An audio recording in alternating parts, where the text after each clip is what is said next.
Welcome to Season 4 of Kinwomen ALOUD, a space for thoughtful, honest conversations between women who are living, learning and evolving together. In this season, we're exploring wisdom, not as something abstract or distant, but as an inner compass that shapes our values, our choices, and the way we move through the world, including how we relate to money and power. Join us around the table for conversations that really matter. You are our kin. Welcome to the latest edition of Kinwomen ALOUD, and it's a podcast for women by women. And I've got three great women in the studio with me today. I've got Amanda Vivier, got that right, hey? Taken 15 years, I've got there. Rose Parker, Penny Webb. Hello. It's great to have you all. And let me ask you this. Actually, we're going to talk today about wisdom, but like more the pursuit of wisdom. And listen into last episode if you want to think about, how we ended up landing on what wisdom is. But this time we're going to talk about how do you get it, how do you actually find it when you're actually in the pursuit of it. And maybe an alternative title is Resisting Easy Certainty. That's I like that. So before we explore this, let's check in. And let's have a bit of a chat. And can I actually have a chat by asking you a question? Mm-hmm. Who in your life has been the biggest influence on the way you've lived, and how have they impacted you, Rose? Have you got a thought? I can't pick one because, as you know, I had multiple mothers. Yes, you did. Right? Yeah. So for those of you that know, I grew up in foster care and orphanages, but I have to pick two. So one is my beautiful forever foster mum, Carol Martin, who was like Carol Brady. So from her, we lived in a household of 7. It was constant motion and craziness. Anyone was welcome at any time of the day or night. Carol had a fabulous collection of 70s clothes and patio frocks and looked great in a bikini, stacked the dishwasher in a bikini. I am all of those things. Oh, yeah. wow. There you go. I love that picture. And music was constant. Stacking the dishwasher in a yellow bikini. I have the photo let's go to for prove it. it. That's that. Then like a life goal right there. There we go. You've got the pool, sweetheart. There you life go. Goal, yeah. She was fabulous. And then my other side is my Auntie Jenny, who is my biological mother's sister, and she was on a farm in Gamelling, and I would go there for all of my school holidays. And she was the classic farmer's wife, so it was routine. Oh. Everything happened, like you would get up, you'd serve breakfast to everyone, then the men would go off to work, and then there was a list that you would do. The kitchen would be cleaned, lunch would be prepared, ready to go in the oven because everyone came in for a roast lunch because they're working shearing sheep. Then you would go and make all the beds in the household, collect the washing and put it on. So she was a woman of routine. She had a big diary and she would record in that every day the rainfall, the jobs that were being done, what she would do and when she would go. I have diaries for the last 25 years. They're in my because I have my patients in them, but also my gigs and everything. So I have a record of my life, but I do routine to keep my house running. And do you stack the dishwasher in your bikini as well? Yes, I do. And I'm wearing a bikini till they put me in the ground. So I can see, and I think you're all my good friends, you can see both of those elements so present in my north and south point in my life, and they both serve me really well. That's a ripper. That is a ripper, isn't it? Really great. Pen, who's your influence? Oh, gosh. Well, I think it has to be my mum. Yeah. I mean, she's 85 years of age now, and Val. we are still Val. Yeah. She's influenced all of us, Pen. Yeah, she has. But my mum for sure has been the biggest influence on me. She was a risk taker. She still is. She's brave. And at the same time vulnerable to early childhood stories. And I think she has that dual train track most of us all acknowledge and travel on, both our strengths and the beauty that comes from the ashes. But she's always been a giver of who she is to all people, no matter their place in community and society. And for sure that is something that she has given me. Both risk and all are welcome. Yeah. All are welcome, I think. And she's still beautiful. I'm watching her navigate her final season, and she talks about it. And she's still physically strong, still seeking wisdom, curious, still facing her vulnerabilities, and facing the fears when they raise their voice, but managing strongly and not alone. She has me. Oh, Do you know, it's wow. quite interesting. We ask about people who have impacted because the words come so easily, and like everyone's got a story around them, haven't they? Mans, who would yours be in that way? Who's your influence? Definitely my mum and her twin sister, and so they're identical twins that spend every day together, and really similar experiences that the girls have spoken about. So key, so formational, and they are polar opposites. They're mirror image twins. And so my mum is a huge risk taker, creative, hospitality, people, friends. And my auntie is creative, homemaker, but in a really different way. But I'm going to just add one more if I can. Yeah, because so formative. And if you meet the twins, they're icons. Like so many people know them everywhere we go, and still spend most days together now in their 70s. Cool. But I would say my husband. And it took me a long time to find my husband, but he's really changed my life. He's incredibly steady. He's kind. He's strong. And I just can't imagine my life without him. Gorgeous. Such a beautiful thing to say, hey? So this is the people who impact, and today we want to talk about, how did they get to share things with us, and how do we get things from people around us, as well as what we pursued ourselves. So let's get into the pursuit of wisdom.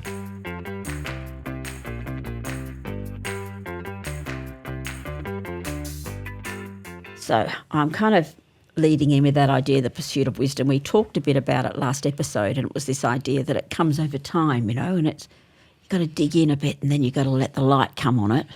But then you've got to practice it, right? It's this practicing of wisdom, or following through on what you believe, this congruence. It's just so critical. It's not a simple formula that you can just hear something and here we go, it's off, right? So I want to talk about the fact that sometimes we settle on something when we're younger, and then over time we look back and think, I don't know if that was the right thing, right? And maybe people saw it was right or wrong. So over time, tell us an example of something that either a position or a decision or something that you did or heard or said that now you think, I think I'd do it differently. Wisdom has come in that area of life. So who's got one they'd love to talk about? Come on. I think I'll just say one really quickly is I think as a young child, teenager particularly, I really formed a view that I needed to fight, defend. Oh. Like, be strong, go for it, like, be passionate, like all of those things I believe. But as I've gotten older and particularly had children, and that's been a really great wisdom leveler for me, is the more I listen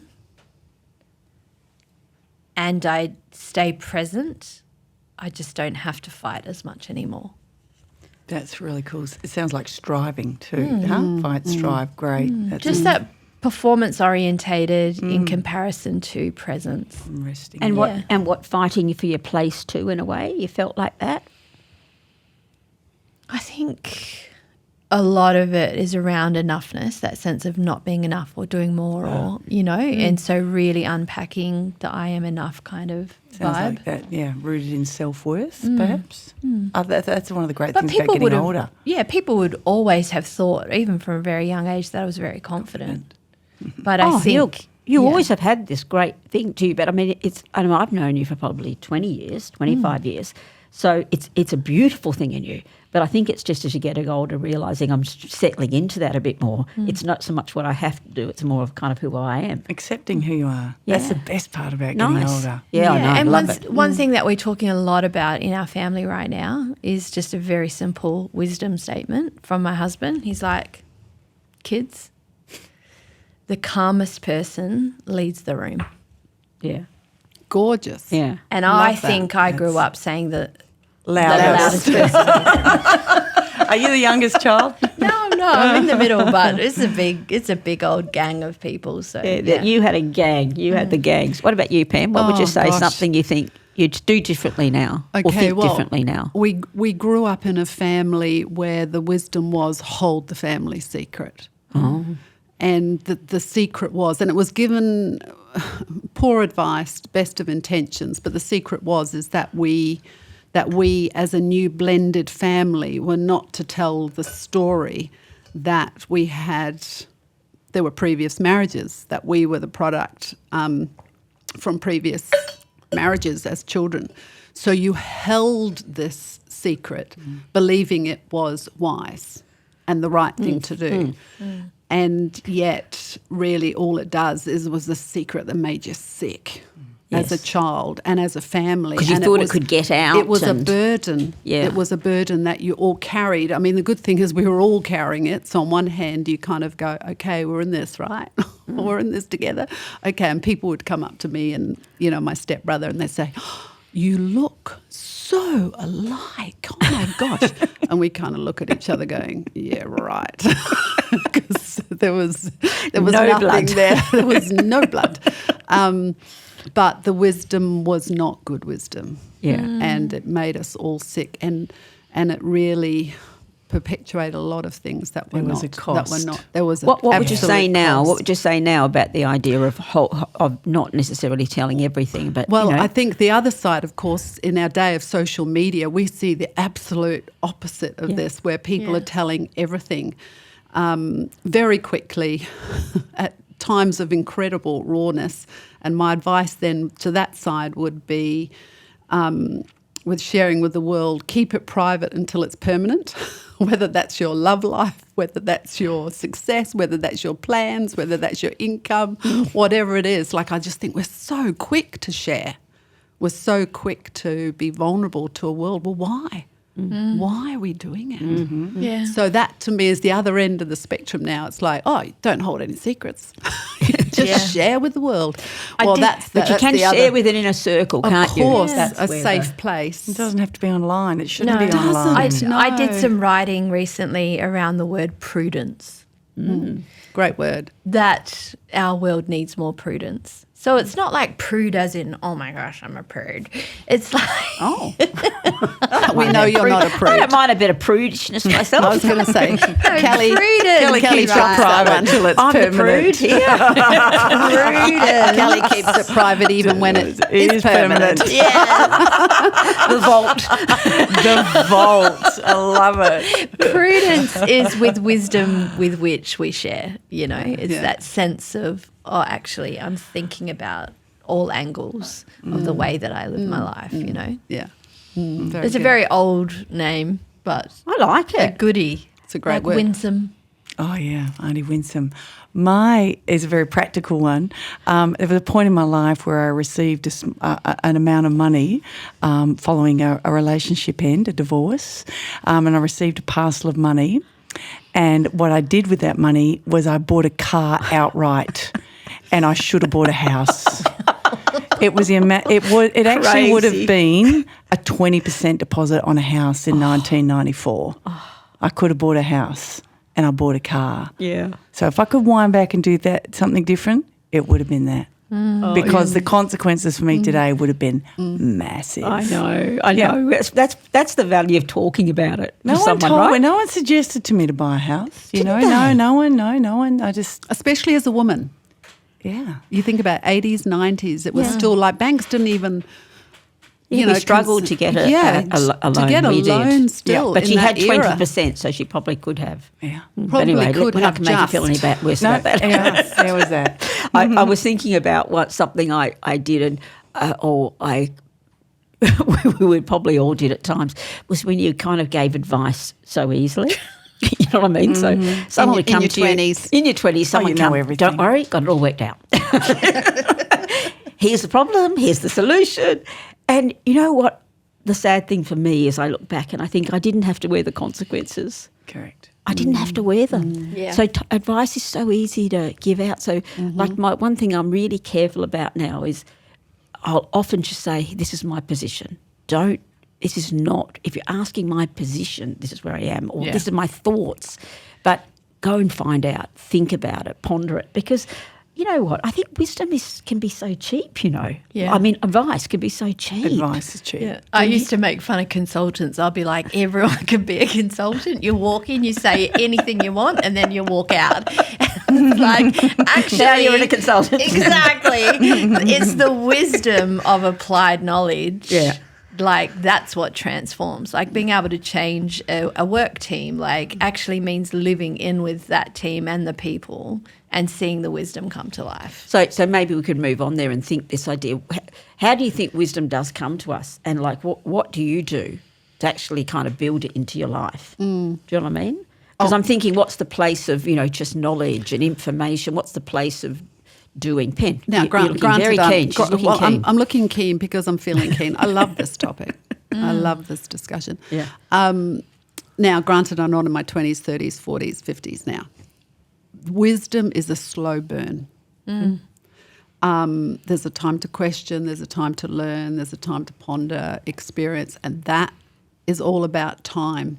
It's not but at the same time, it's not a byproduct of getting older either. No, that's a good thought, you know. You know, it requires humility, it requires adaptability, and these qualities don't just come because we decide, they come because we mature in our reflection and our time. But I went to my shelf the other day because my brother wrote a few books on wisdom, and Probably 20 years ago. Yeah. And they're still great books. Yeah, I've got them. Yeah, they're still great books. And I was the one that edited them and put them together. So I feel we had a good time. It was great. But he actually talks about wisdom, and he says wisdom is not a skill that is learned, neither is it about information that is acquired.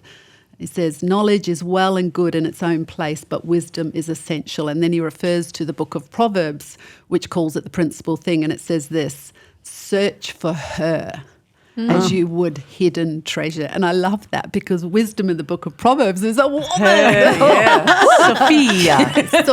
That's right. So I love this. So it's a slow burn wisdom. I love that. I have a couple of quick thoughts. I observe wisdom in this group of people across decades by two things. Number one, it's very rare that any of us see each other and we don't have a pen and a paper or a journal or a listening ear. And so I observe wisdom in you girls by the way that we've always got a pen out. We're like listening, we're writing, we're thinking, we're questioning, we're curious. And so that mindset, is I observe that in you over decades, and it's powerful. And the second one that I think is wisdom is learnt in diversity of age, in diversity of experience, in diversity of even belief. Yeah. You know, there would be some topics here that we sit at this table and we have really polarizing opinions on some things. But wisdom actually sits in learning the breadth and the depth of diversity and understanding things from different point of views. Absolutely. So the ability to just always carry a journal and think and listen, not think that you know it all, and gather in tables and places of diversity.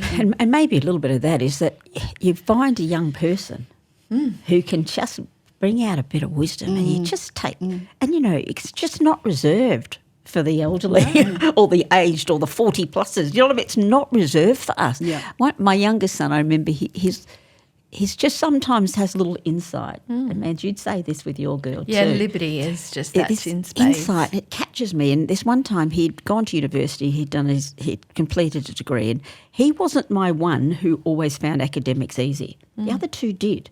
And he often, when he was going to uni, he wanted to go to university. And I said, you don't have to, do what you want to. But he said, no, I'm going to do it. But he was really nervous about it, thinking he wouldn't do well.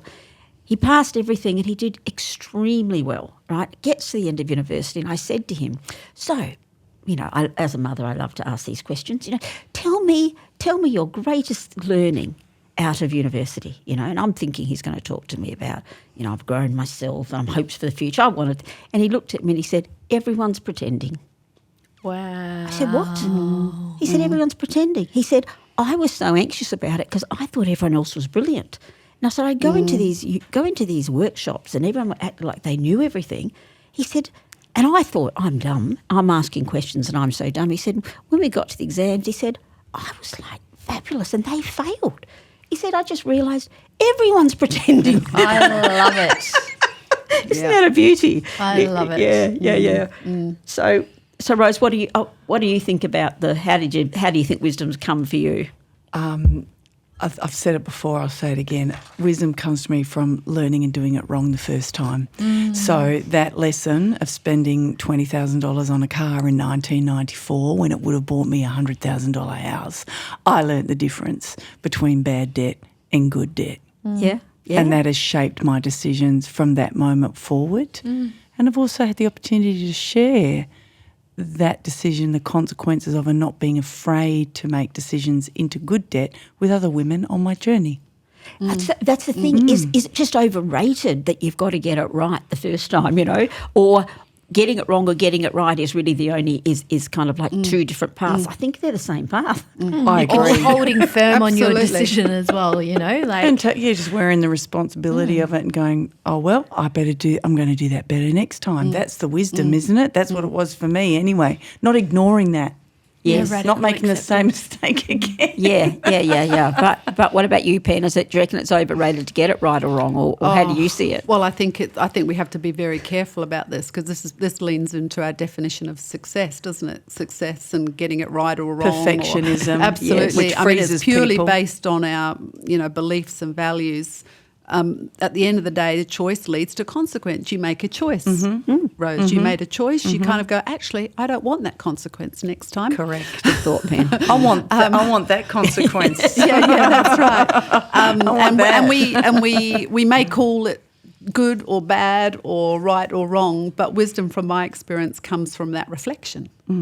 That reflection is worth the time, and that's what leads to wisdom. And this has to be the pursuit, because I think sometimes we think, what's it Oscar Wilde that said that wisdom comes from the winter? Well, it does come from the winter, but it also comes from the summer. Yes. And people can sometimes put off, can't they, Mans, ever choosing? Yeah. Because they're waiting for perfection. Yeah. Yeah. What would you say to that person? I just think just tell the truth more to a group of people who are willing to listen. I think sometimes it's like everyone's pretending, Kel. I'm still a bit stuck back there, exactly. Because if we just told the truth, just tell the bloody truth. Yeah. Because if you actually said it out loud, life would bring new. And the change you're looking for is in the truth.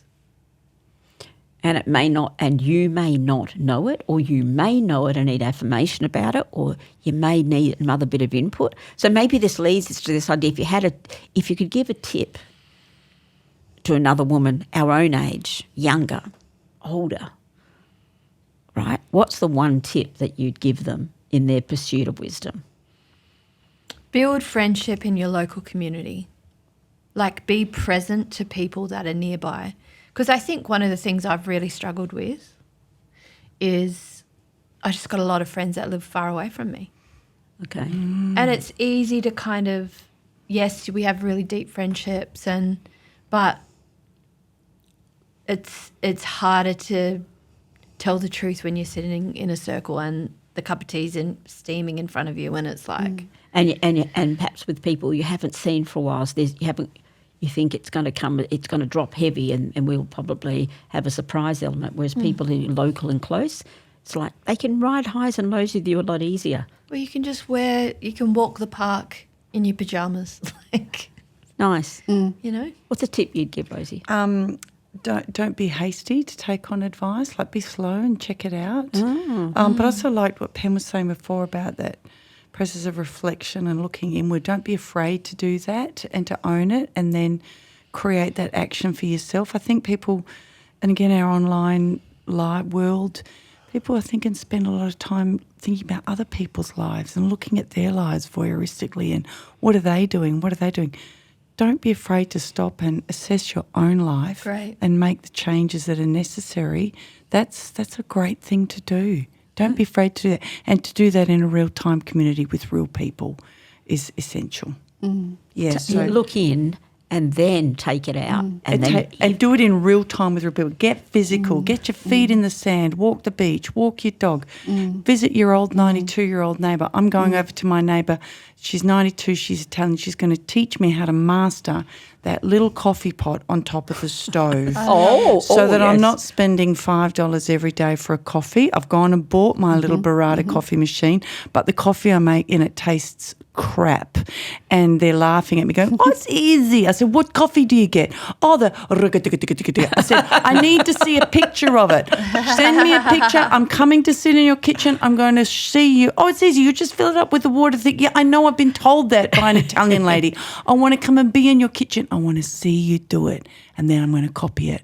That's how I'm going to learn to master the wisdom of making my own coffee in real time with 92-year-old Teresa. Yeah. So nice. There'll be great conversations. I know she's divine. Yeah. You should see her garden. I think when it comes to my tip would be, at the end of the day, we're responsible to decide. And just thinking about everything you've said, to me, I just think the gaining of wisdom requires discomfort. Yes. You know, you just have Ask to the sit hard with your question. emotions.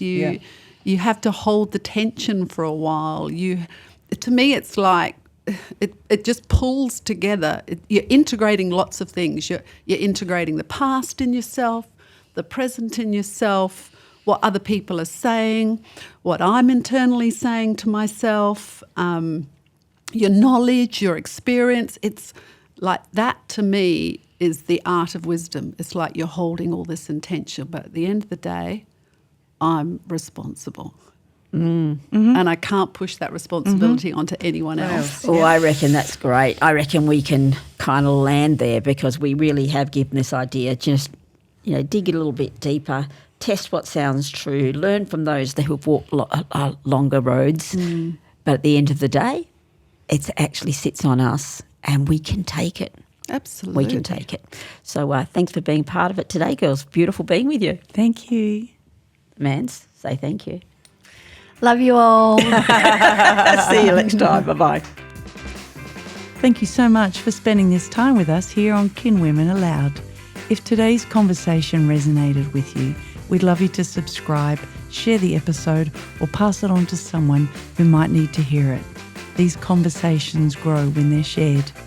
Thank you to our sound engineer, Mark Ralph from Elemental Sound, and to our producer, Natalie Kilner from Mindful Marketing, who helps bring these conversations to life. You can find us on Instagram and Facebook at Kinwomen, and visit us online at kinwomen.com. Until next time, you are our kin.